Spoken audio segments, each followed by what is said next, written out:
Hello, y'all, and welcome back to the channel. Marquita here, and today I'm going to be doing another book review, my thoughts, my opinions on Who's That Girl. And this is by none other than the rapper Eve, the pit bull in a skirt. This is a memoir. So it was written by Eve, but also with the help of Kathy Inandoli, I believe I pronounced that correctly. And I talked about this book before, I think in my books I read in 2024. I had just picked this up around Christmas as a gift to myself because I did go to Barnes and Noble and get the autograph copy, because as for those who are not new here, you know that I do love to collect autograph copies of books. I typically get them from the Target Book Club selection. They will have a special section, and it will have a sticker on it that says it's an autograph copy. So hers also has that sticker to indicate that it is a signed copy.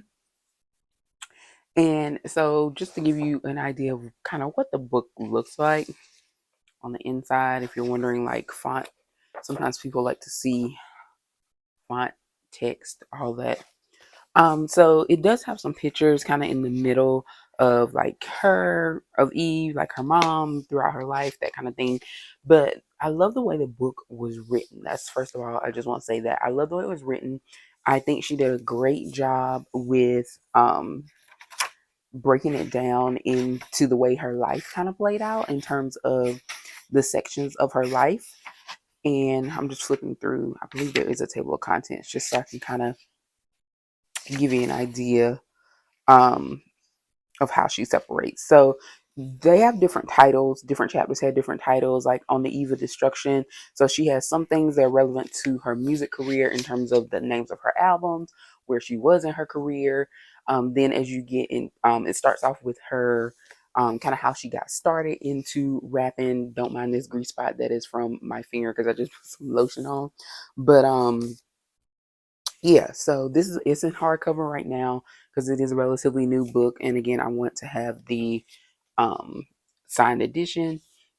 But in terms of the book, like I said, I love the way it's written. It really reads as if Eve came in and I was like, hey girl, like tell me how you got started. Like, tell me everything about your life from what got you into rapping, into the music business, and to where you are now. And I feel like that's how she wrote the book. So the way that it was put together and the way that it flows is wonderful. So big ups to Eve and her co-author for that, because sometimes that can make a book easier to read when it flows and you kind of know where you're going, versus books. Sometimes people write things where they might go from present day to the past and then back and forth. So it doesn't really hop around like that. She really kind of keeps it steady with like saying, staying in each era of her life. And I love that for her. I love where she's at now as an artist, as a woman, as a mother. I love where the way her life is played out. I remember seeing an article, or not an article, but an interview with her and another influencer from the UK called named Patricia Bright, and she's also a black influencer. She does like look style, lifestyle type things, but she did a little mini series on her YouTube with different influential women and kind of like where they are and kind of a little bit about them and their story. And she talked to Eve, and that was one of the first times that we saw anything from Eve like that official, like an interview or anything like that, in a while, since she had kind of moved overseas and started her life as, a wife and mother. Like you kind of see her here and there, in events with her husband or out with, or, with her kids. But in terms of just kind of knowing, like, where are you now? What's going on with you? And how do you feel? Like, this era of your life, like, what is it like? And honestly, she seemed so happy. And I love that for her. I love to see Black women in general just kind of having the soft life, or having the option to have that soft life, while also being able to enjoy things like, luxury And whether it be luxury items, luxury living, or just the luxury of being able to be a stay-at-home mom and wife, like those are actually luxuries because everybody doesn't have that opportunity. Although, some people would choose not to, even when they have the option. And then there are other people who just enjoy it because that's what they wanted to do. So just being able to have that option and taking advantage of it while also still maintaining, her career, because while you may not see her as much as you did when, of course, she was like with Rough Riders and everything, you do see that she is still here. She still makes appearances. She's still performing. And just like I think any other woman in any career, when you have a child and you have to figure out, like, how do I balance being mom and the boss chick, if that's what you want to do. And a lot of times society tries to make women feel like, well, if you have a baby, that's kind of the end of your career. Or if you're trying to climb the ladder, per se, that's going to hold you back or slow you down or even prevent you from getting where you're trying to get to. And honestly, that's not true. Women are amazing and we can do a lot of things and balance a lot of things. And Eve just showed that. And she went through that moment when she first had her child. Like, how do I do that? Because she loved being a mother, or loves being a mother. And she wanted to really dedicate that time to her son when she had him. She talked about, um, not only in the book, but I remember in the interview she talks about how she made the choice to wait. A lot of times when it came to having a child, like she kind of had an idea of what type of upbringing she wanted, what family structure she wanted for her child, when her future children at that time. And so being able to provide that, also talking about, her childhood and how, while, she definitely felt loved and knew she was loved and was around family and whatnot, it wasn't necessarily perfect or ideal, but knowing that that also shaped her into the person that she is today. So all of those things, but knowing that while, it wasn't the worst childhood in the world, and while, she did, grow up with a loving family, she also knows that there were some things in that childhood, or that young Eve needed to address, and things that needed to be healed before she felt like she would be ready to be a mother and be able to be, provide a healthy environment for her child. So I think that's something that a lot of people also think about when you are thinking about starting a family and all of that. It's really important to make sure that if you have experienced maybe anything negative in your childhood, even if your overall childhood was good, but anything that could have caused any trauma or impacted you in any way negatively, it's important to address those issues, whether it be in therapy or just sitting down and coming to terms with it and acknowledging, like, this happened, how it impacted you, and healing from that in whatever way works for you, whether it be therapy or whether you just being able to acknowledge and admit and let it go. Some people can do that without, professional help, and other people need professional help, which is also all good and well. And Eve addresses all of those things. And I think one of the things I really loved about this book is the whole time that I'm reading it, it was like she was so relatable. Like, she could be any woman, any homegirl, anybody, um, in today's society, especially as women, Black women, trying to figure it all out. And so that's one of the things I really liked about her, I like about her book. And I felt like I've always gotten that vibe from her, is that she's just a really cool person that you could just sit down and kick it with. And that comes across in the book. Like, it really reads as if we're just sitting down talking and she's just telling me about her life. That's how I felt when I was reading the book. So that makes her very relatable, which I think makes it a great book and an easy read. So I would definitely recommend it. And sorry guys, my spring allergies, my eyes are getting a little dry, my contacts. But this book is, amazing. I really loved it, and I can't recommend it enough. I've been an Eve fan. She came to our homecoming when we were. Everything is just falling down all around. Goodness. All right, y'all. Sorry about that. Everything just started coming down. My ring light started falling. Then my iPad started falling. So I just had to re just put everything back together. Just gotta start over there. But what I was saying is that the thing I love about the book is that Eve it really came across as very relatable. I always felt like she was relatable. I've been a fan of hers when she came to my homecoming, North Carolina A&T.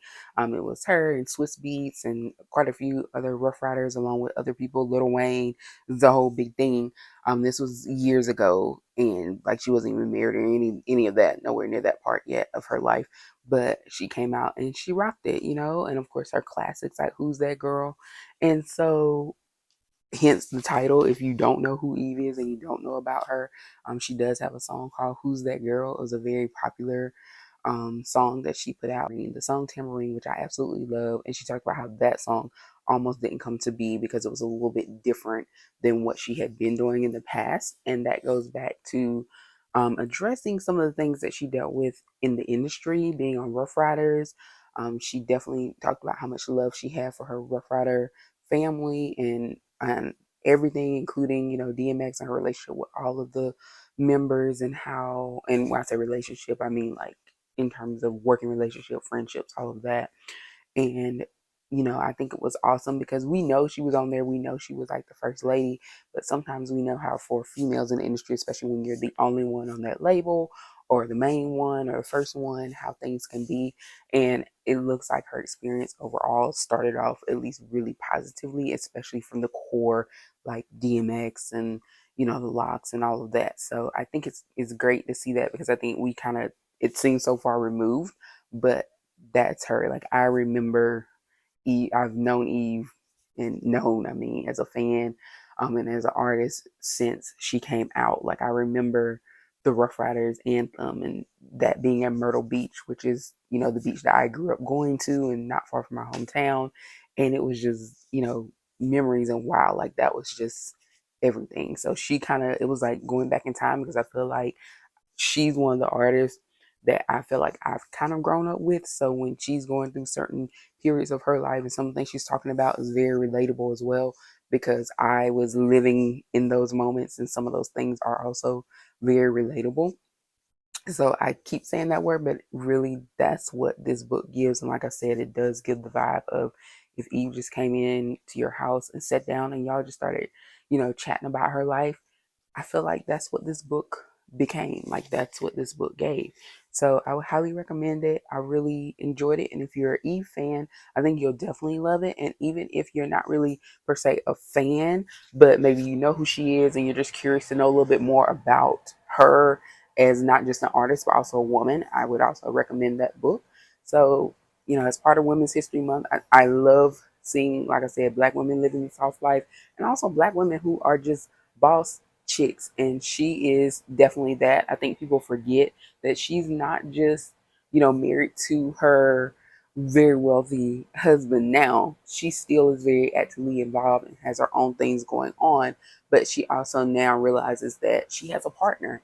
And I think that's also something important to realize, especially women who are used to being in charge or having to do things on your own and having a very strong independent streak, not necessarily because you want to be Miss Independent, but because maybe just the way you were brought up or the way that you've had to deal with things in life, you have never really had that person that you could count on, and how you have to learn how to let go when you get that good solid partner who's there, and how that can take time, and how the right person can understand that, and teaching them, hey, I'm used to having to fend for myself, do for myself, and now you're telling me, hey, I got you. You got to show me that you got me. You got to prove to me that you got me, and know that probably I'm not going to ask for help even when I need it, just because that's just how I've been built. And I can definitely relate to that because that is 100% me. And I think it does take a special type of person, special type of man or partner to understand, who a woman like that is, or a person like that is, and understand that it takes time for us to release that control, and that you do kind of have to prove yourself and show like that you do have us. When you say you got us, like you got to show up and really, show us that you have us. Like your actions help us release that power slowly, and understand that. But I think it is a very unique situation and experience. But either way, that is Who's That Girl, or my thoughts on Who's That Girl, a memoir by Eve. And like I said, I would highly recommend it if you are a fan, if you just want to know more about Eve, and even if you have no clue who this woman is and you're like, is this a good read? I would say 100% yes. And I would give it a 5 out of 5 stars. And I'm not just being generous because I'm a fan, but I really think that like I said, the way the book is put together, and just the information that she provides, I think she gave us what anybody would want to know. And probably if you think about questions somebody would ask if you were maybe interviewing her, I think answers that were given, or information that she provided would be what we as fans or people who want to know about her or curious about her want to know. I think she provided that and still gave us enough where we're not wanting more, in the sense of feeling like, oh, well, she didn't talk about this or that. I think she talked about everything that we would want her to talk about. So, Who's That Girl? A Memoir by Eve. You can get it pretty much anywhere they sell books. Like I said, I picked up my copy at Barnes and Noble. I know Target carries it. You can also order it. I want to say you can order it off Amazon and also directly from the publisher if you want a signed copy from online. I don't think the Target copies or the Amazon copies are signed, at least not that I remember. So that's why I specifically went to Barnes and Nobles. But I think you can order signed copies directly from the publisher as well. But either way, thank you so much for watching. Please be sure to like and subscribe. Let me know, are you an Eve fan, Rough Riders fan? Have you read the book? Are you interested in reading the book? Thoughts down below. See you next time.